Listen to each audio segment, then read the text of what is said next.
खुलुमबाय एसबी बड' निउज चेनेलाव नोंथांमोनखौ गासैखौबो बरायबाय आं सिबिरानि ब्रह्म सानसेनि खौरां नायनो मोजां मोनग्रा गासै रायजो राजा नोंथांमोनखौ आंनि एसबी बड' निउज चेनेलाव गिबियावनो बरायग्रोनानै लाबाय दिनैनि खौरांफोरखौ नोंथांमोननो आङो मिथिहोनो आखायाव लादों नोंथांमोना अननानै खौरांखौ जोबजासे खोनासंगोन होननानै मिजिंथिबाय नेपाल हादराव सुशीला कार्की बिथाङा प्राइम मिनिस्टार जाथ'सिगोन नेपाल हादराव गिबि खेबनि थाखाय आइजोआ गाहाय मन्थ्रिनि बिबान रुजुनदों प्रेसिडेन्ट रामचन्द्र पौडला सुशीला कार्की बिथांखौ समायखिरा लाहोबाय सुशीला कार्की बिथाङा 73 बोसोर बैसोनि आरो बिथाङा बारग' चिफ जास्टिसबोमोन 2016 मायथाइयाव बिथाङा नेपालाव गिबिसिन आइजो चिफ जास्टिस जानानै जारिमिन लिरदोंमोन आरो दा फिन बिथाङा नेपालनि गिबिसिन आइजो गाहाय मन्थ्रि जानानै जारिमिन लिरबावबाय मख'नो गोनांदि फैगौ 2026 मायथाइनि मार्च दानाव नेपाल हादराव फिन गोदानै बिसायख'थि खुंजागोन जों बयबो मिथिगौ नेपाल हादराव साननै धर्ना होनायावनो सरकारखौ बोख्लायनो हादों धर्ना होग्राफोरा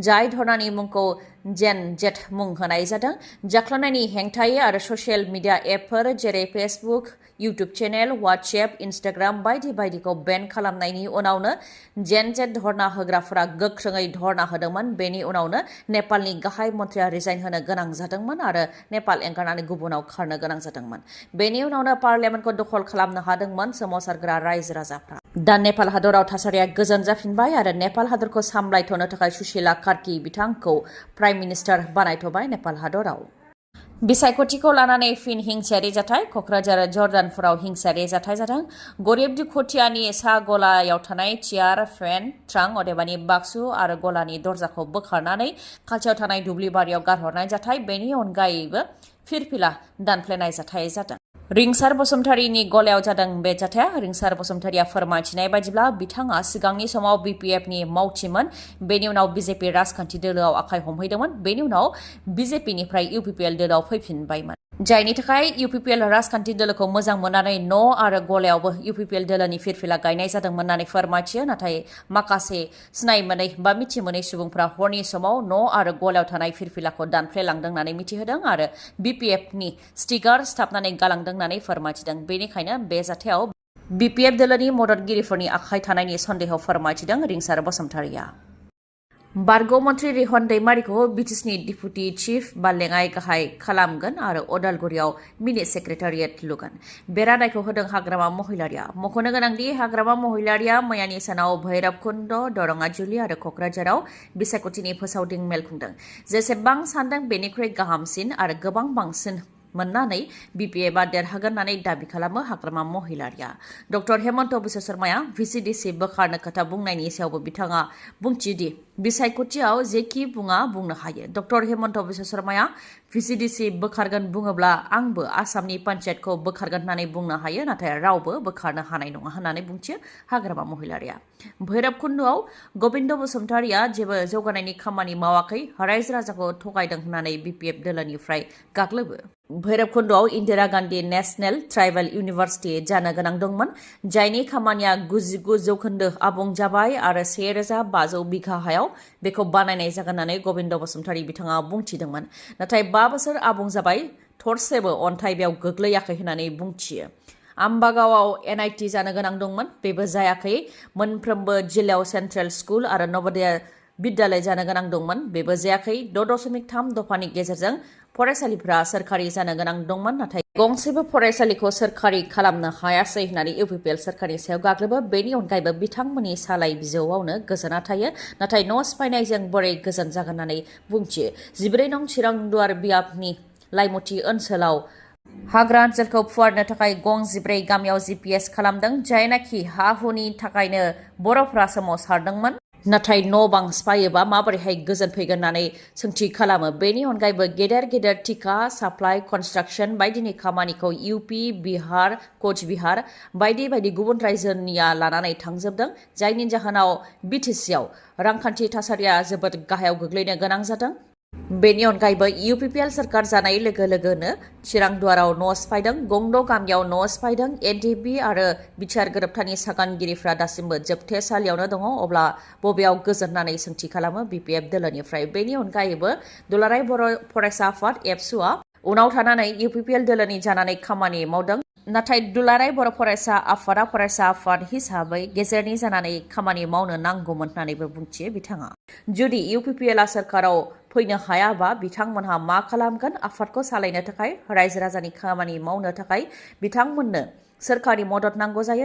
नाथाय इउपिपिएलनि उनाव थानानै खामानि मावनाया गाहाम जायाखै होननानैबो बुंथियो बिपिएफ दोलोनिफ्राय। नखरसेनिनो 3 सुबुंखौ बुथारनाय जाथाय। नाथाय सोर बुथारलांदों? बुथारनायनि आन्दोआव सोर दं बेखौ दासिमबो मिथिनो मोननाय जायाखै। आसामाव जादों गिख्रंथाव बुथारनाय जाथाय। सिपाझारनि नारिखलियाव जादों बे गिख्रंथाव बुथारनाय जाथायहा। बुथारजानायफोरनि मादाव 55 बोसोर बैसोनि दीपक नाथ, बिथांनि बिसि प्रतिमा नाथ आरो बिथांमोननिनो फिसाज्ला धृतिराज नाथ गासै 3खौ हरनि समाव बुथारनानै गालांदों। मिथिहोनाय बायदिब्ला दीपक नाथआ बक' सार्कल अफिसनि लाट मण्डलमोन। बुथारनाय जाथायनि आन्दोआव सोर दं बेखौ मिथिनो थाखाय पुलिस आरो सिआइडिआ फैनानै फिंगार प्रिन्ट आरो ब्लाड सेम्पलखौ लांनानै टेस्ट खालामनाय बा नायबिजिरनाय हाबाखौ मावनायखौ जागायबाय होननानै मिथिहोदों। डक्टर हेमन्त बिश्व शर्माया क'क्राझार आरो चिराङाव फैनानै इउपिपिएल सोरखारनि सायाव जाख्ल'नायनि गोबां अजद होलांदों। बेखौ लानानै एमपि रोनगोरा नार्जारि आरो प्रमद बर' बिथाङाबो फिनजाथाय होदों। बिटिसिआव इउपिपिएलजों लोगोसे बिजेपिनिबो सोरखार दंमोन होननानै फिननाय होबाय एमपि बिथाङा। फ्राय खावसे इएमफोरानो बिजेपिनिमोन, जेराव डक्टर हेमन्त बिश्व शर्माया बिटिसिआव जों गोजोन लाबोबाय होननानै बुङो, नाथाय जाख्ल'नायनि बेलायाव प्रमद बर'खौ दाय होयो होननानैबो बुंथियो आरो बेखौ रायजो राजाफ्रा बुजिगौ होननानै फिननाय होबाय एमपि बिथाङा। लोगोसे बुंथियो दि बे 5 बोसोराव जोङो गोजोन खौसेथिखौ लाबोदों गासै हारि माहारिनि गेजेराव आरो फैबाय थानाय 5 बोसोराव गासै हारि माहारिनि गेजेराव गोजोन खौसेथिखौ लाखिनानै बा हमथानानै जौगानायनि खामानिखौ मावलांगोन होननानै फिननायखौ होयो आरो बे 5 बोसोराव जेबो जाख्ल'नाय जायाखै होननानै फिननाय होयो एमपि बिथाङा। भिसिडिसिखौ बोखारनो नागिरनायनि सायावबो प्रमद बर' बिथाङा फिननाय होयोदि भिसिडिसिखौ 6th शेड्युलाव बोखारनो हाया आरो बेखौ सिस्टेमेटिकसो खालामनो नांगौ। गाहाय थाखोआव जौगानायनि खामानि मावनो थाखायसो भिसिडिसिनि गोनांथि होननानै बुंथियो प्रमद बर'आ। तामुलपुराव बिसायख'थिनि फोसावदिं मेल खुंनानै बे खोथाखौ फोरमायथियो प्रमद बर' बिथाङा। ओजोंहाय सराइबिलाव इउपिपिएलनि बिजाथि राजु नार्जारि बिथांनि नुजाथिनायावबो बर' सावथुन मुलुगनि फेस्ला फावखुंगुर थाख्लायाबो इउपिपिएल राजखान्थि दोलोआव आखाइ हमो। प्रमद बर'नि सोरखाराव आर्टिस्टफोरा अननाय मोननो हादों, जायखौ सिगाङाव मोननो हायाखैमोन। बेनि अनगायैबो सिनेमा हल बानायदों, बेनिखायनो इउपिपिएलखौ मदद होदों होननानै फोरमायथिबाय थाख्लाया। ओजोंहाय एमपि जयन्त बसुमतारी बिथाङाबो बेहेरगावआव दावबायसा बर'नि जानानै बिसायख'थिनि फोसावदिं मेल खुंदों। इउपिपिएल दोलोआ मोन 40 मासिनि मादाव मोन 30 मासियावनो देरहासारगोन होननानै दाबि खालामबाय बिथाङा। इउपिपिएलखौ फेजेननो हानाय जेबो गोहो गैया होननानैबो फोरमायथियो बिथाङा।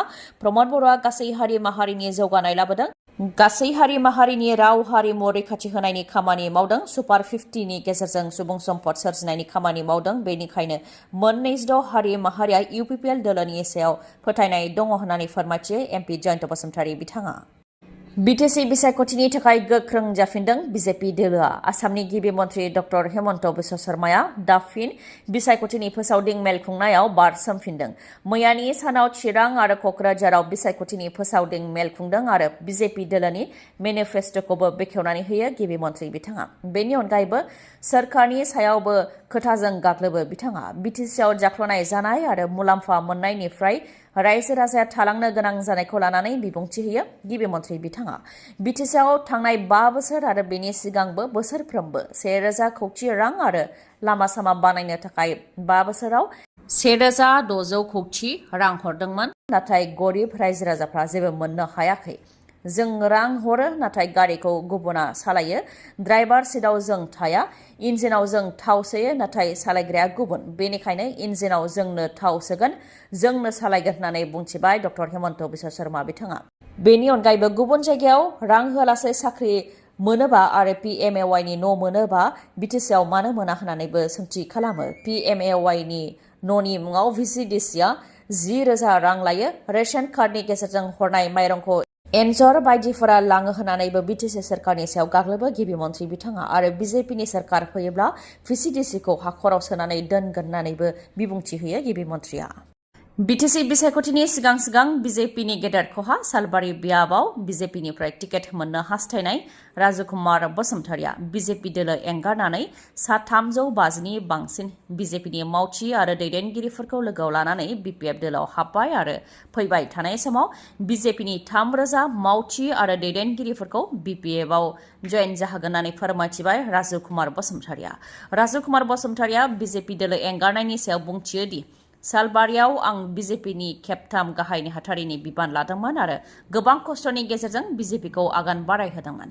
नाथाय बे ओनसोलाव मोनथाम ST सिट रिजार्भ थासेयावबो मोनसेयावबो बर'फोरनो टिकेट होआसै होननानै फोरमायथियो बिथाङा। ओजोंहाय गुमा बियाबनि उदां बिजाथि बजरुल इस्लामआबो UPPL दोलोआव हाबबाय। प्रमद बर'नि नुजाथिनायाव UPPL दोलोआव हाबबाय बजरुल इस्लामआ। देबरगाव बियाबावबो UPPLनिफ्राय टिकेट मोननो हायैनि थाखाय उदां बिजाथि महरै गसंनाय बुद्धदेब मुसाहारि बिथांनि खौरांगिरि मेल नमिनेशन होनायखौ बोखारनानै लाया होननानै फोरमायथिबाय बिथाङा आरो उदां बिजाथि महरै गसंदोंब्लाबो हाग्रामा महिलारिखौ जोहोलाव बा हिर'जों रुजुयो बिथाङा। राजखान्थि भाबै मोजां गाज्रि बा जाख्ल'दों बियो गुबुन खोथा, नाथाय नों आरो आं हाग्रामा महिलारिखौ मोजां मोनाब्लाबो हाग्रामा महिलारिया जारिमिनाव सनानि आखरजों हिर' बा जोहोलाव लिरनानै दोनजागोन। मानोना भारतनि संबिजिराव हाग्रामा महिलारि दैदेननाय BLTनि गेजेरजों बर' ट्राइबेलफोरनि थाखाय 6th शिड्युल बा गाव खुंथायखौ संबिधानाव सोसनदों आरो बर' राव हारिमुखौ फोथांनानै लाखिनो थाखाय बर' रावखौ 9थि फारियाव सोदों होननानै फोरमायथियो बिथाङा।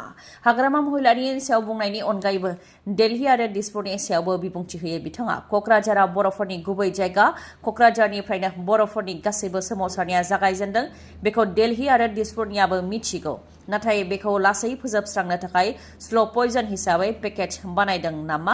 बर'फोरनि खिलिखांनाय बा जावरिखांनायखौ अरायनि थाखाय फोजोबस्रांनो थाखाय जोंनि बर' बिदा फंबायफोरानो बेयावनो हाबनानै खामानि मावदों नामा होननानैबो सोंथि खालामो बिथाङा।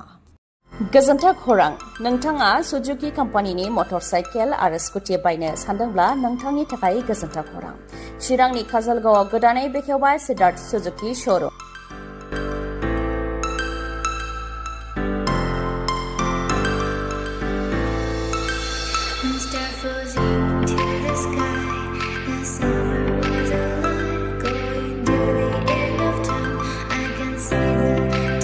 काजलगावनि पेट्रल पाम्पनि साखाथियाव गोदानै बेखेवदों सेप्ट सुजुकी श'रुम। बायदि बायदि गाबनि आरो समायना रमायना स्कुटि आरो मटर साइकेलखौ नोंथांमोनहा बे श'रुमनिफ्राय मोननो हागोन। लोगोसे नोंथाङा स्कुटि आरो मटर साइकेलखौ बायोब्ला गिफ्टबो मोननो हागोन। बेसेन नाङालासे हेलमेट मोननो हागोन। ल' डाउन पेमेन्ट होनानैनो नोंथाङा मटर साइकेल बा स्कुटिखौ मोननो हागोन। नोंथाङा जुदि मोजाङै मिथिबावनो गोसो दङबा 8638767699 नङाबा 7002252878 बे जानबुं नाम्बारावबो फोनांजाबनो हागोन। गोजोन्थों। खौरांखौ जोबजासे नायनायनि थाखाय आंनि गोसो गोरबोनिफ्राय रोजा रोजा खुलुमनायखौ जासिहरनाय थाबाय। गाबोननि समाव आरोबाव जों बेबायदिनो गोदान खौरांजों लोगोसे लोगो मोनफिनगोनखौ मिजिंथिबाय। गोजोन्थों।